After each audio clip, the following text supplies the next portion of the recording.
মৰমৰ ছাত্ৰ ছাত্ৰীসকল, নতুন এটা ভিডিঅ'লৈ তোমালোকক স্বাগতম জনাইছোঁ। আজি আমি কৰিবলগীয়া লেচনটো হৈছে অসম জাতীয় বিদ্যালয়ৰ ক্লাছ 5ৰ একেবাৰে বিজ্ঞানৰ শেষৰ লেচনটো প্ৰাকৃতিক দুৰ্যোগ আৰু ব্যৱস্থাপনা। তো আমি ইয়াৰ প্ৰশ্নখিনি আজি কৰিম।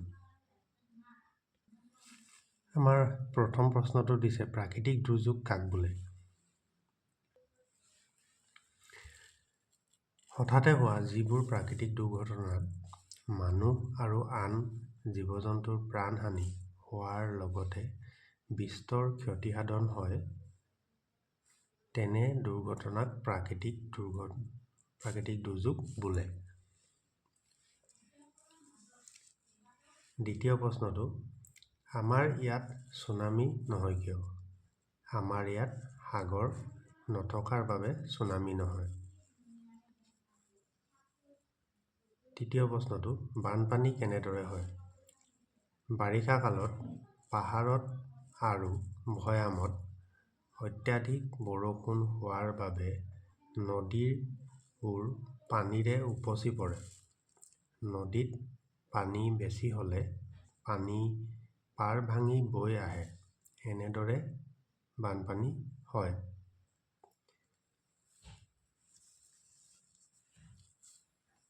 4 নম্বৰ প্ৰশ্নটো, বানপানী হ'লে মানুহৰ কি কি অসুবিধা হয়? বানপানী হ'লে মানুহৰ হোৱা অসুবিধাসমূহ।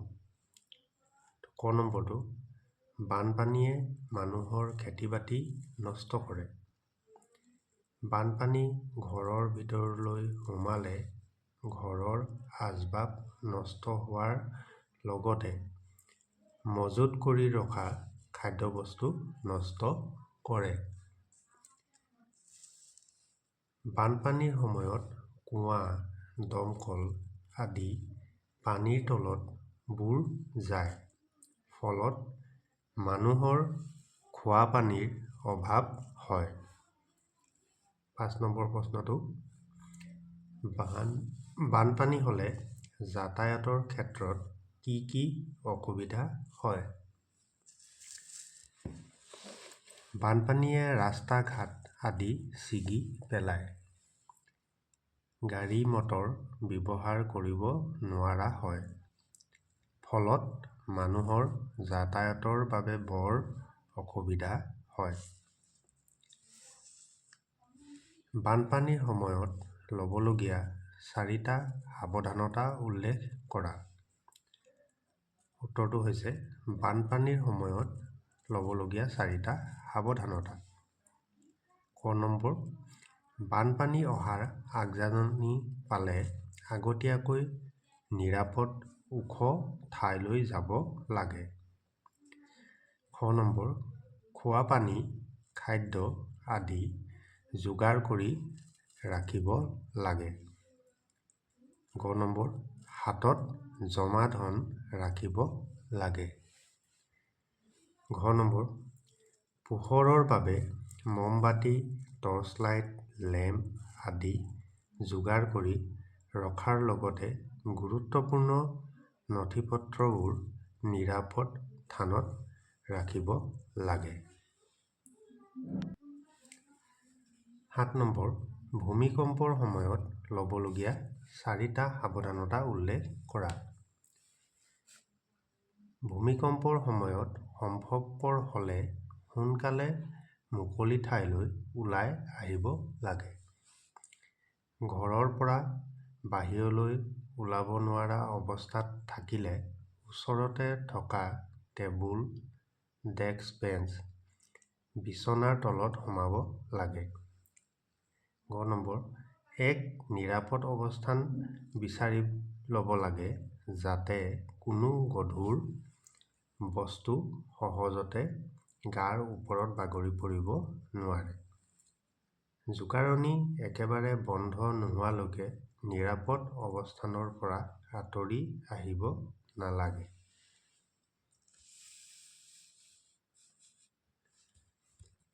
ভূমিকম্প কিয় হয়? পৃথিৱীৰ কেন্দ্ৰভাগত পদাৰ্থবোৰ জুলীয়া অৱস্থাত থাকে। ইয়াক মেগমা বোলে। এই মেগমাৰ ওপৰত কেইখনমান ফলক বা প্লেটৰ ওপৰত দেশ, মহাদেশ, সাগৰ, মহাসাগৰ আদি আছে। এই প্লেটবোৰক টেকটনিক প্লেট বোলে। বিভিন্ন কাৰণত এই প্লেটবোৰ গতি কৰি থাকে। বহু বছৰ ধৰি হোৱা এনে গতিৰ ফলত দুখন প্লেটৰ সংযোগ স্থলত যথেষ্ট চাপৰ সৃষ্টি হয়। যেতিয়া ফলক দুখনে এই চাপ সহ্য কৰিব নোৱাৰা হয়, তেতিয়া ফলক দুখনৰ এখন আন এখনৰ ওপৰত উঠে। এনে পৰিঘটনাত যথেষ্ট শক্তি মুকলি হয়। এই ঘটনা ঘটা ঠাইৰ ওপৰত থকা ভূখণ্ড কঁপি উঠে। ইয়েই ভূমিকম্প। ভূমিকম্প হ'লে মানুহৰ কি কি অসুবিধা হয়? ভূমিকম্প হ'লে মাটিত ফাট মেলে, ঘৰ-দুৱাৰ নিমিষতে ভাঙে। ভূমিকম্প হঠাতে আহে বাবে মানুহে সাৱধান হ'বলৈ সময় নাপায়। ঘৰ-দুৱাৰ ভাঙি পৰি অগণন লোকৰ মৃত্যু হয়।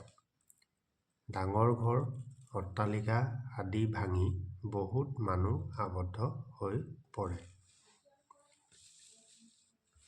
ভূমিস্খলন হোৱা তিনিটা কাৰণ উল্লেখ কৰা।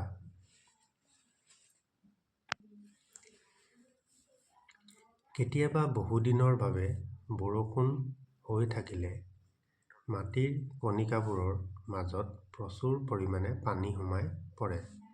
ফলত মাটি কোমল হয় আৰু ভূমিস্খলন হয়। ভূমিস্খলন মানে কি? মাটি খহি পৰা। খ নম্বৰ, কেতিয়াবা ভূমিকম্পৰ ফলত বা পাহাৰৰ দাঁতিয়েদি বৈ যোৱা নদীয়ে তলৰ মাটি খহাই নিয়াৰ ফলত ভূমিস্খলন হয়। নিৰ্বনানীকৰণ মানে কি? গছ-বন কাটি দিয়াটোক নিৰ্বনানীকৰণ বুলি কয়। খনন কাৰ্য, পাহাৰত কৰা কৃষি কাৰ্য, পাহাৰ কাটি ঘৰ-দুৱাৰ আদি সজাৰ ফলত ভূমিস্খলন হয়।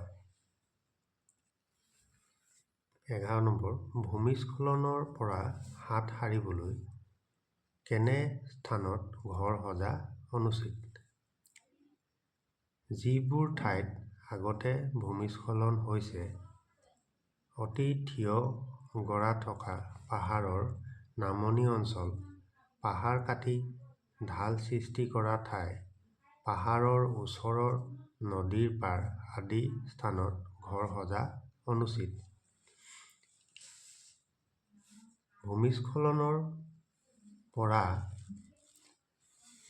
হ'ব লাগিছিলে।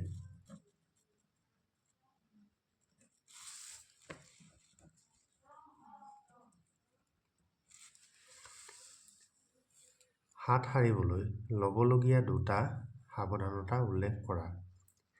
ভূমিস্খলন হ'লে বিদ্যুতৰ তাঁৰ, ওখ গছ আদি থকা ঠাইৰ পৰা আঁতৰি মুকলি ঠাইলৈ আহিব লাগে। ঘৰৰ ভিতৰত থাকোঁতে হঠাতে ভূমিস্খলন হ'লে কোনো ডাঙৰ মজবুত বস্তুৰ তলত আশ্ৰয় ল'ব লাগে। 13 নম্বৰ, 4টা প্ৰাকৃতিক দুৰ্যোগৰ নাম উল্লেখ কৰা। প্ৰথমতে হৈছে বানপানী, ভূমিকম্প, ভূমিস্খলন, ছুনামি, চাইক্লন। ইয়াত 4টা দিছে, মই 5টা লিখি দিছোঁ। যিকোনো 4টা লিখিলেই হ'ল। গৰাখহনীয়া কি? বাৰিষা নদীৰ পানী কোবাল সোঁতেৰে বয়। এই সোঁতে নদীৰ পাৰৰ মাটি খহাই নিয়ে। ইয়াকে গৰাখহনীয়া বোলে। বানপানীয়ে খেতি-বাতিত কিদৰে প্ৰভাৱ পেলায়? বানপানীৰ পানীত প্ৰচুৰ পৰিমাণে বালি, মাটি আদি মিহলি হৈ আহে। বানপানী শুকোৱাৰ পিছত এই বালি-মাটিয়ে খেতিপথাৰ পুতি পেলায়। ফলত এনে খেতিপথাৰ কৃষিৰ অনুপযোগী হৈ পৰে। ইয়াতে দুটা অতিৰিক্ত প্ৰশ্ন মই উলিয়াই দিছোঁ। 1 নম্বৰ, বানপানী পিছত হোৱা দুবিধ বেমাৰৰ নাম লিখা। এক হৈছে ডায়েৰিয়া, দ্বিতীয় হৈছে কলেৰা। অসমত বৰ ভূঁইকঁপ কেতিয়া আহিছিল? 1950 চনত। তো আজিলৈ ইমানেই এইটো লেচনত। ভিডিঅ'টো ভাল পালে like, comment, share and subscribe কৰি দিবা। ধন্যবাদ।